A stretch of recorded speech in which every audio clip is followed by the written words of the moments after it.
हरिओम। आज मैं कक्षा सप्तम का पाठ अभिमन्यु का वध पढ़ाने वाली हूँ। ये महाभारत का अंश है जिसमें कौरव और पांडवों के युद्ध में किस तरह अभिमन्यु ने अपनी वीरता दिखाई थी, उसी को इस पाठ में दर्शाया गया है। यह निबंध विधा में लिखी गई है और इसमें अभिमन्यु के वीरता पर प्रकाश डाला गया है। तो हम लोग सबसे पहले प्रस्तावना देखेंगे। महाभारत में कुरुक्षेत्र के युद्ध में कौरव और पांडवों के बीच 18 दिन तक घमासान युद्ध हुआ। एक और धर्म के लिए लड़ने वाले पांडव थे तो दूसरी ओर छल कपट और धोखा देने में माहिर कौरव। इस पाठ में युद्ध के 13वां दिन का वर्णन किया गया है। अभिमन्यु किस तरह चक्रव्यूह का भेदन कर वीर गति को प्राप्त होते हैं।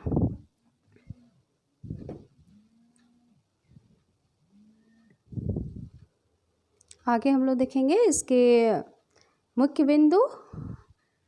पहला बिंदु है महाभारत के 12वां दिन के युद्ध के उपरांत दुर्योधन का उदास होना। यहाँ कहा गया है कि महाभारत के जो 12वां दिन था उस युद्ध के बाद दुर्योधन जो है उदास हो गए। महाभारत के 12वें दिन के युद्ध के बाद दुर्योधन बहुत उदास था। उसने दुखी होकर आचार्य द्रोण से कहा, आचार्य, हमारी बहुत बड़ी सेना नष्ट हो चुकी है। पांडव बहुत उग्र और प्रबल हो रहे हैं। युधिष्ठिर को पकड़ने की आपकी प्रतिज्ञा भी पूरी नहीं हुई। पांडवों के प्रति आपका स्नेह है, नहीं तो युधिष्ठिर को पकड़ लेना आपके लिए कोई बड़ी बात नहीं है। महाभारत के 12वें दिन उदास थे दुर्योधन और वे जाते हैं गुरु द्रोणाचार्य के पास और वो कहते हैं कि आपने युधिष्ठिर को नहीं पकड़ा, यानी कि आप भी पांडवों से मिले हुए हैं। ये बोलने पर दुर्योधन की बात सुनकर द्रोणाचार्य थोड़े नाराज हो जाते हैं और कहते हैं, महाराज, कल हम चक्रव्यूह का रचना करेंगे। यदि अर्जुन को दूर ले जाया जाए तो हम युधिष्ठिर को पकड़ने में अवश्य सफल होंगे। चक्रव्यूह का युद्ध केवल अर्जुन को ज्ञात है।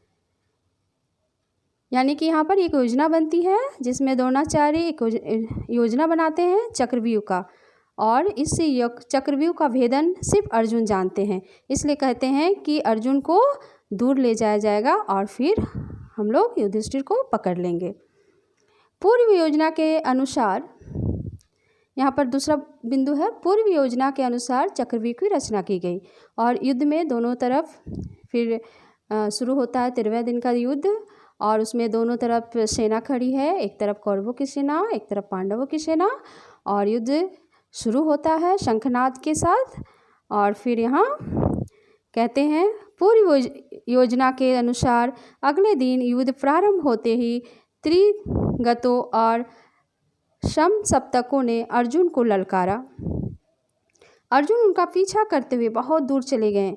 उसी समय कौरवों ने धर्मराज युधिष्ठिर को चक्रव्यूह के लिए चुनौती दी, चुनौती भरा संदेश भेजा। संदेश पाकर युधिष्ठिर चिंतित हो उठे। उनको कहा गया कि हमारे चक्रव्यूह में आइए। उसके लिए संदेश भेजा गया और ये सुनकर युधिष्ठिर चिंतित हो गए। उसी समय अभिमन्यु ने आकर धर्मराज को प्रणाम किया और उनकी चिंता का कारण पूछा। युधिष्ठिर द्वारा चक्रव्यूह के संबंध में बताने पर उसने कहा, ताऊ जी, जब मैं माँ के गर्भ में था तब एक दिन पिता के द्वारा चक्रव्यूह के संबंध में बताने पर उसने कहा था, जी, चक्रव्यूह युद्ध के बारे में माँ को बताया था। मैंने गर्भ में 6 द्वारों तक युद्ध का वर्णन सुना। 7वें द्वार के युद्ध का जब ये वर्णन कर रहे थे तभी माँ को नींद आ गई और आगे मैं नहीं सुन सका। आप इस युद्ध का आमंत्रण स्वीकार कर ले, मैं इस युद्ध के लिए तैयार हूँ। चिंतित देखकर अभिमन्यु युधिष्ठिर के पास आते हैं, धर्मराज युधिष्ठिर के पास, और वो कहते हैं कि आप क्यों चिंतित हैं। तो वो बताते हैं सारी बात कि किस तरह चक्रव्यूह को भेदन करना है। तो अभिमन्यु कहते हैं कि ये मैं कर सकता हूँ। जब मैं गर्भ में था तो अर्जुन ने माँ को चक्रव्यूह भेदन का वर्णन किया था और मैं 6 द्वार तक ही सुन पाया था। उसके बाद माँ को नींद आ गई थी। आगे आप 7वां द्वार आप लोग संभाल लेंगे, फिर मैं 6 द्वार को भेद सकता हूँ। यह सुनकर तीसरा बिंदु है युधिष्ठिर द्वारा चक्रव्यूह भेदन का निमंत्रण स्वीकार करना। यह सुनकर चक्रव्यूह भेदन का निमंत्रण युधिष्ठिर स्वीकार कर लेते हैं। फिर अभिमन्यु के बहुत जोर देने पर युधिष्ठिर ने चक्रव्यूह भेदन का निमंत्रण स्वीकार कर लिया। अभिमन्यु का रथ बाहर तैयार खड़ा था। वह तीव्र गति से रण क्षेत्र में जा पहुंचा। पांडव सेना हर्ष ध्वनि कर रही थी। अभिमन्यु का रथ चक्रव्यूह के द्वार पर जाकर खड़ा हो गया।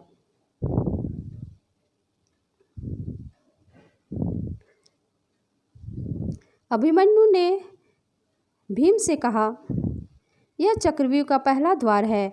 महाराज जयद्रथ इस द्वार के सहायक हैं। मैं इसका भेदन करता हूँ, आप मेरे साथ आएं। यह कहकर अभिमन्यु ने जयद्रथ पर बाण से प्रहार किया और वह व्यूह भेद कर भीतर पहुँच गए। भीम के रथ को जयद्रथ ने वहीं रोक लिया और वे अंदर यानी चक्रव्यूह में प्रवेश नहीं कर सके। सिर्फ अकेला अभिमन्यु ही चक्रव्यूह पर प्रवेश किया जब उन्होंने पहला द्वार को भेदन किया और चक्रव्यूह के अंदर प्रवेश किया। दूसरा द्वार पर द्रोणाचार्य खड़े थे। वे बाण चलाने ही वाले थे कि अभिमन्यु ने उसका धनुष काट दिया और तीव्र गति से आगे बढ़ गए। तीसरे द्वार पर कर्ण थे। कर्ण को यह देखकर आश्चर्य हुआ कि अकेला अभिमन्यु जयद्रथ और द्रोणाचार्य जैसे महारथियों को परास्त कर तीसरे द्वार तक कैसे पहुंच आया। अभिमन्यु के बाणों से कर्ण भी कुछ देर के लिए अचेत से हो गए, यानी कर्ण भी बेहोश हो गए। चौथे द्वार पर द्रोणाचार्य का पुत्र अश्वत्थामा युद्ध के लिए तैयार खड़ा था। अभिमन्यु ने रण कौशल के सम्मुख अश्वत्थामा का भी बस न चला। अभिमन्यु 5वां द्वार की ओर बढ़ा। दुर्योधन दुशासन यह देखकर विचलित हो उठे। कर्ण ने उनसे कहा कि हम अकेले इस बालक का सामना नहीं कर सकते हैं, इसलिए हम 7 रथी इसे घेर कर मारेंगे। वहाँ जब अभिमन्यु सारे द्वारों को 5 द्वार को जो भेद कर वे 6ठे द्वार पर प्रवेश करने वाले थे, उसी समय कर्ण ने कहा कि हम अकेले इनका सामना नहीं कर सकते अभिमन्यु का, हमें सब 7 महारथी को मिलकर इसे घेरना होगा। और सभी महारथी अभिमन्यु को घेर लेते हैं। यहाँ पर देखो चौथा बिंदु भी है। चक्रव्यूह के सभी द्वार को भेदते हुए अभिमन्यु प्रवेश करते हैं। महारथियों द्वारा चारों ओर से अभिमन्यु पर आक्रमण। कर्ण की सलाह से दुर्योधन प्रसन्न हो उठा। अब तक अभिमन्यु 6ठा द्वार पर पार कर चुका था। सभी रथियों ने उसे घेर लिया। अभिमन्यु के सारथी ने उसे समझाया कि ये अन्याय युद्ध है, कौरव अन्याय युद्ध पर तुले हैं, मैं रथ को तीव्र गति से लौटा ले चलता हूँ। सारथी समझ गया था कि ये अन्याय है, सभी एक साथ मिलकर एक बालक पर प्रहार करने वाले हैं। अभिमन्यु अभी बालक ही था, 21 वर्ष का। तो इसमें कहा गया, सारथी कहते हैं अभिमन्यु से कि हम लोग वापस लौट चलते हैं, मैं रथ को घुमाता हूँ।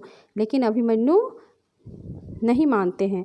वो कहते हैं, अभिमन्यु इस बात के लिए तैयार ना हुआ। उसने कहा, मैं युद्ध में पीछे नहीं दिखाऊंगा, पीठ नहीं दिखाऊंगा।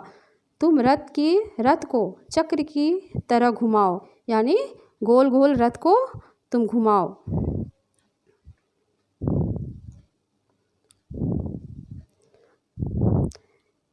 उसकी आज्ञा सुनकर सारथी जो है रथ को गोल गोल घुमाता है। इसी समय कर्ण ने शब्द घोष किया, मारो इसे, देखते क्या हो। अभिमन्यु पर चारों ओर से बाणों की वर्षा होने लगी। अभिमन्यु का शस्त्र संचालन देखते ही बनता था। उसका रथ चक्र की तरह 7 रथियों के बीच घूमने लगा। अभिमन्यु के प्रहार से कौरव योद्धा विचलित हो गए। तभी द्रोणाचार्य ने कहा, अभिमन्यु का कवच अभेद्य है, इसलिए इसके सिर पर प्रहार करना होगा और इसके अस्त्र छीन लेने होंगे। तभी द्रोणाचार्य बीच में कहते हैं कि इसे ऐसे नहीं मार सकते हैं, इनका अभिमन्यु का कवच क्या है? अभेद्य है, उसे भेदा नहीं जा सकता है, इसलिए इसके सिर पर प्रहार करना होगा और इसके शस्त्र भी जो हैं, अस्त्र शस्त्र जो हैं वो भी छीन लेना होगा। उस घनघोर युद्ध के बीच अभिमन्यु का रथ का सारथी गिर पड़ा, घोड़े भी घायल होकर गिर गए। वीर बालक रथ से कूद पड़ा।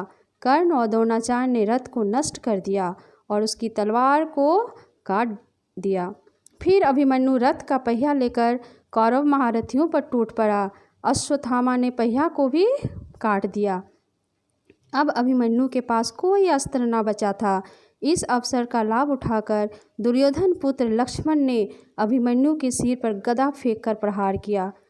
अभिमन्यु घायल हो गया, पर उसने वही गदा उठाकर लक्ष्मण के सिर पर दे मारी।